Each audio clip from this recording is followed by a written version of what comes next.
Información, diálogo y análisis con nuestros invitados. Belkis Sánchez, entrevista en 102.9 Noticias. 7 de la mañana con 43 minutos. A esta hora saludamos a Osvaldo Landázuri. Él es experto en temas económicos. Le damos la más cordial bienvenida. Osvaldo, muy buenos días.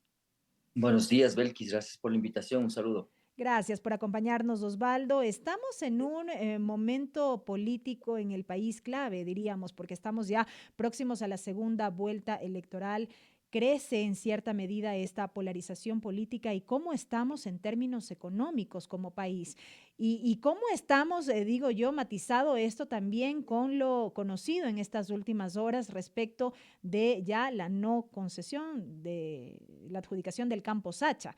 Lo escuchamos el día de ayer por parte de la ministra Inés Manzano, quien confirmaba que no se desembolsaron estos 1.500 millones de dólares por concepto de la prima para avanzar en este proceso. Y todo esto, digo yo, va matizando este escenario económico, político que enfrenta ahora mismo nuestro país. Sí, yo creo que es lamentable lo que está viviendo el Ecuador y creo que al final termina siendo un reflejo de esta improvisación permanente que le tocó transitar a Noboa. Digo, le tocó porque en buena medida, claro, él recibe una situación bien compleja, con atrasos, con falta de liquidez en la cuenta única del Tesoro, y eso es innegable. Pero también es cierto que ha sido un desastre.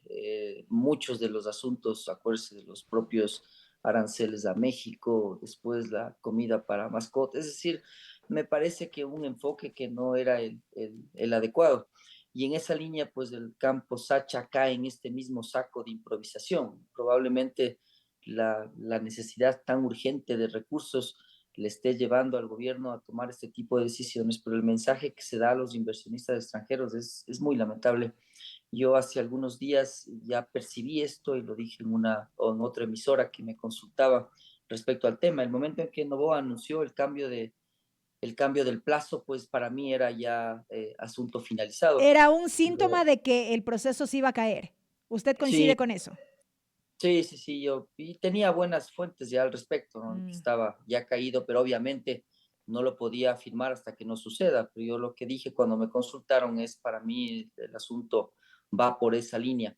Se dio y al final del día, insisto, termina siendo lamentable la imagen. Ahora, el concesionar activos privados, perdón, activos públicos a los privados para administrarlos no necesariamente es malo, eso hay que entender, ¿no? Hay que ver procesos que sean transparentes, Pero amplios. hablemos pero hablemos de las condiciones, justamente, Osvaldo, porque usted decía, esta necesidad urgente de recursos por parte del gobierno le lleva a tomar estas decisiones a propósito de lo ocurrido con Sacha, pero fue cuestionado precisamente este proceso. Estos 1.500 millones de dólares que iban a ingresar por concepto de esta prima, era un valor que ingresaba a las arcas fiscales por una sola vez y muchos cuestionaron las desventajas de este contrato, digamos así, de este proceso de adjudicación en donde se veía que Ecuador iba más que a perder que a ganar a lo largo de los años.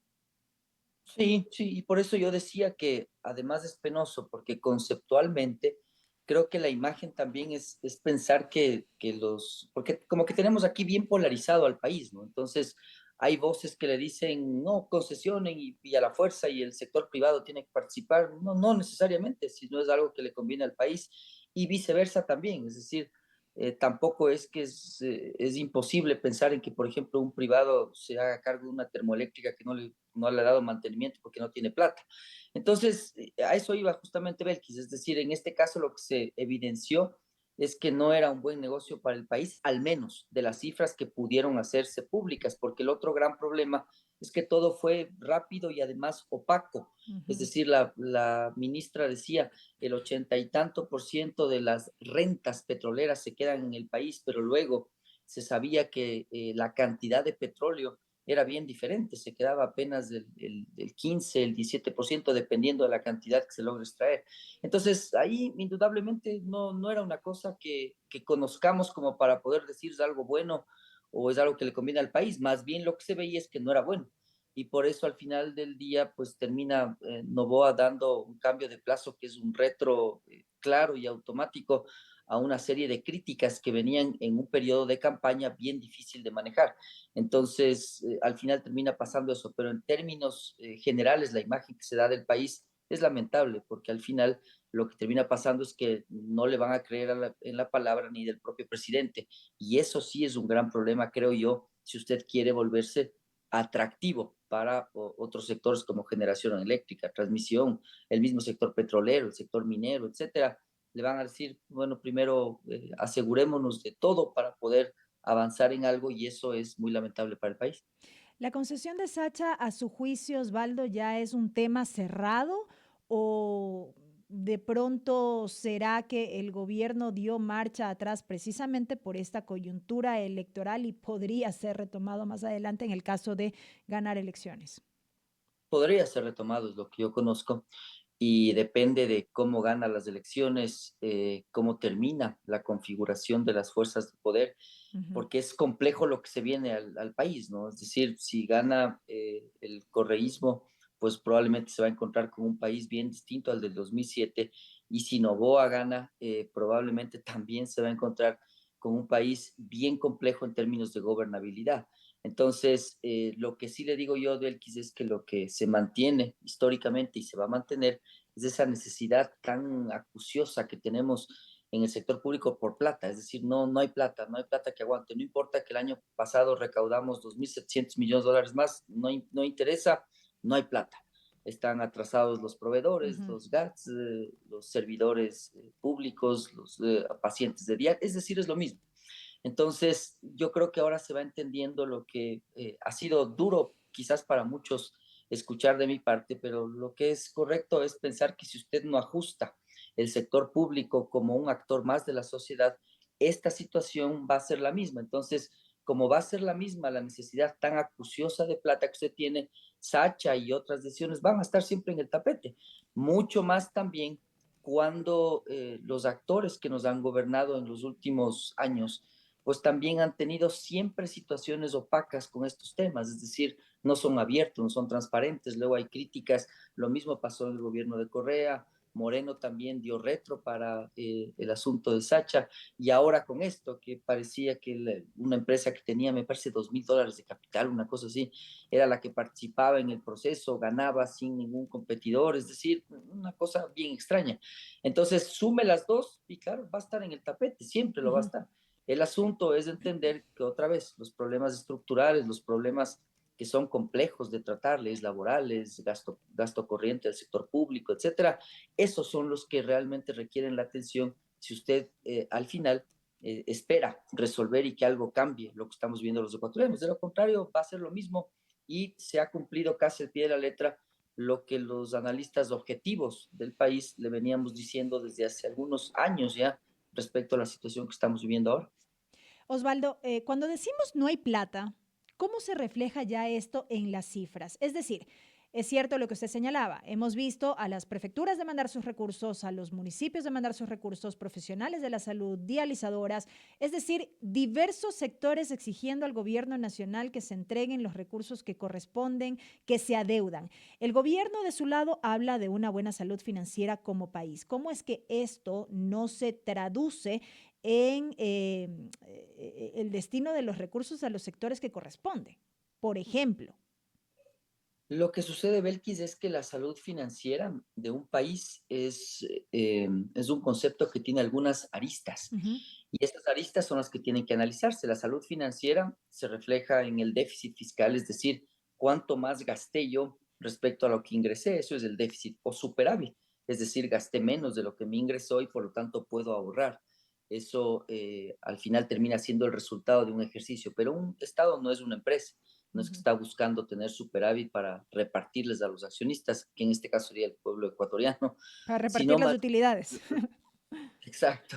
Lo que usted está buscando es un estado que se sostenga en el tiempo, que no tenga estos altibajos, es decir, que no esté errático tomando decisiones improvisadas todo el tiempo porque le falta plata. Eso es lo que usted busca en términos generales. Entonces, la salud financiera, otra vez, es una verdad a media. Si bien le bajó el déficit porque aumentó los impuestos, lo que usted se da cuenta es que el gasto del gobierno, el gasto corriente sobre todo, es fijo, es una línea recta que parece la línea de un paciente que está muerto, irónicamente. Es decir, no se mueve, es decir, eso está ahí. Entonces, lo que usted ha vivido es que si bien le bajó un poco el déficit, en vez de 4.500, 5.000 millones, que fue el resultado del año 2023, este año tendrá, depende cómo le maquillen, pero desde mi óptica tendrá unos 3.500, lo que yo veo como un resultado real, millones de dólares de déficit. Es decir, sí le arregló, pero a un costo bien alto. Entonces, la salud financiera, perdón, la salud del país, la económica, de las finanzas públicas, tendríamos que ver también con cuánto creció la economía. Y total, usted dice, no crecí, Ujú, decrecí. ujú. Entonces, veamos además del empleo. Le dice, ¿ha crecido en empleo? No, destruido 150.000 empleos. Habrá que ver cuántos ha creado, pero el saldo es negativo. Hay que ver cuántas personas migraron.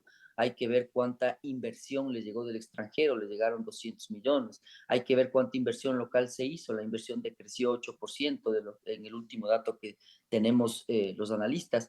Entonces, claro, ahí se da cuenta que si bien podrá hablar de una salud con unas comillas bien grandes en haber bajado el déficit, el costo de esa acción es una reacción absolutamente violenta en la situación de bienestar que tiene la gente. No hay empleo, no hay liquidez, la cadena de pagos está rota desde el propio gobierno, eso ocasiona que como no le paga al proveedor, él tampoco le paga a su gente, esa gente no gasta, no consume, y entonces es un círculo vicioso. Si eso es Decimos, salud financiera, ajá, pues está equivocado, me parece. decimos entonces, Osvaldo, que como país no contamos con un plan económico claro y eficiente.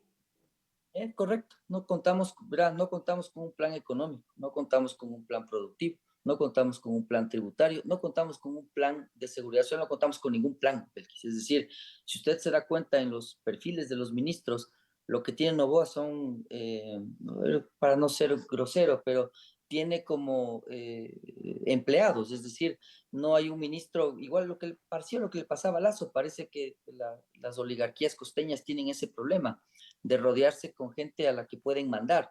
O sea, usted ve un ministro de Economía y Finanzas que sale del gobierno justamente por no firmar lo de Sacha. Ujú. Y lo que usted hace es poner a un ministro que le nombró como ministro de la producción viniendo de la SENAE, y acuérdese por qué le nombra ministro de producción, porque Sonsoles García tampoco quiso firmar los temas de las multas de las flotas pesqueras social cristianas. Pone ese ministro, luego le pasa a finanzas. ¿Usted cree que hay un plan? No hay ningún plan, pues. Eso es evidente, es lógico, es obvio. Entonces, ahí es donde probablemente algunos economistas, y ojo, Belkis, si usted le pregunta al extremo derecho del país, le van a decir, no hace falta ningún plan, deje que el mercado actúe. Y ahí está el error. El mercado no actúa en la salud de los ancianos ni en la Ujú. seguridad social de los jubilados. Ahí necesita usted la participación estatal. Entonces, ahí es donde discrepamos con esos economistas. Entonces, yo sí creo que debe haber un plan, debe haber un modelo de desarrollo, debe haber algún norte a donde usted avance como país, como sociedad, y eso es lo que el país carece desde hace varios años, y eso pues, se lo siente claramente en las calles. Un Ujú. ejemplo de aquello es que el alcalde Muñoz dijo, bueno, citado en las redes, no sé si habrá sido exacto, pero algo parecido a nunca nos han debido tanto, ni siquiera en la época de Lazo nos debían tanto, tenemos tanto por cobrar del IVA, tanto por cobrar. Eso es a nivel general, Belkis. Entonces, ahí se da cuenta de estas necesidades tan grandes de plata que incluso llevan a tomar decisiones tan absurdas como concesionar 20 años un pozo petrolero que es maduro, que es bien certero, confiable. Ujú. En términos generales, ¿para qué? Para recibir una prima de 1.500 millones fundamentalmente. No tiene sentido económico ni financiero. Eso es lo que le está pasando al país. Complejo escenario el que enfrentamos precisamente como país. Osvaldo, gracias por estos minutos. A usted, Belki, siempre es un gusto, un saludo y un buen día. Lo propio también para usted, Osvaldo Landazuri, experto en materia económica, en temas económicos, aquí acompañándonos en la primera emisión de 102.9 Noticias. Son ya las 7 de la mañana con 57 minutos.